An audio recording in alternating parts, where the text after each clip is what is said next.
అమ్మా కర్కాటక రాశి వారికి ఎలా ఉంది రోజు? ఆర్థికపరమైన విషయాలు, కుటుంబపరమైన విషయాల మీద ఎక్కువ శాతం దృష్టి కేటాయిస్తారు.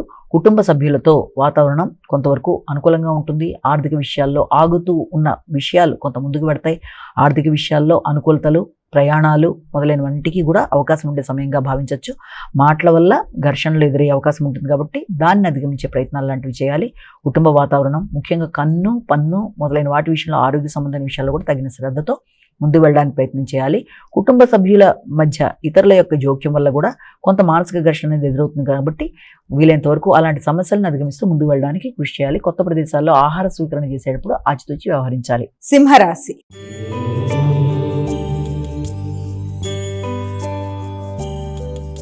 అమ్మ సింహరాశి వారికి ఎలా ఉంది రోజు? సింహరాశి వారికి వ్యక్తిగత విషయాల్లో ఆకస్మికమైన మీకు వైరాగ్య భావన లాంటిది రావడము, లేకపోతే చేస్తున్న పనిని సంపూర్ణంగా పూర్తి చేయకుండానే వదిలేసే పరిస్థితులు లాంటివి రావడం, అలాంటి పరిస్థితులు ఎదురవుతున్నప్పటికీ కూడా మీ శక్తి వంచన లేకుండా మీ యొక్క ధైర్యం, మీ నిర్ణయ సామర్థ్యం, మీ యొక్క నమ్మకంతో ముందుకు వెళ్ళడానికి విశేషంగా కృషి చేయడానికి ప్రయత్నం చేస్తారు.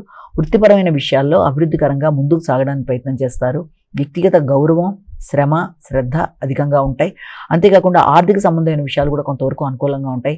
వ్యాపార విస్తరణ విషయంలో కూడా అనుకూలతలు ఉన్నప్పటికీ కూడా తెలియని నైరాశ్యం, వైరాగ్యంతో వచ్చిన అవకాశాన్ని అందిపుచ్చుకోవడంలో మీకు కొంత ఆసక్తి తగ్గే అవకాశాలు ఉంటాయి కాబట్టి ఆ విషయంలో తగిన జాగ్రత్తలతో ముందుకు వెళ్ళాలి. వచ్చిన అవకాశాలను సద్వినియోగపరచుకోవాలి. వృత్తి వ్యాపారాల అభివృద్ధి కొరకు తీసుకునే నిర్ణయాల విషయంలో నిర్లక్ష్యం తగదు అన్న విషయాన్ని మీరు జ్ఞప్తి చేసుకుంటూ ముందుకు వెళ్ళాలి. కన్యా రాశి.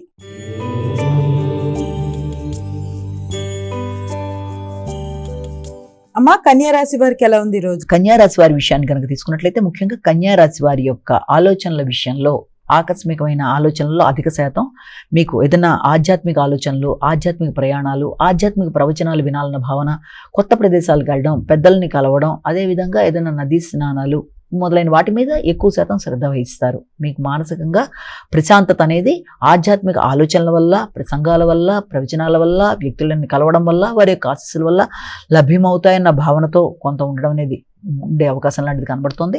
అదేవిధంగా వాటికి సంబంధించిన ఖర్చులకు కూడా అవకాశం అనేది కూడా మీకు అవకాశం కనబడుతుంది.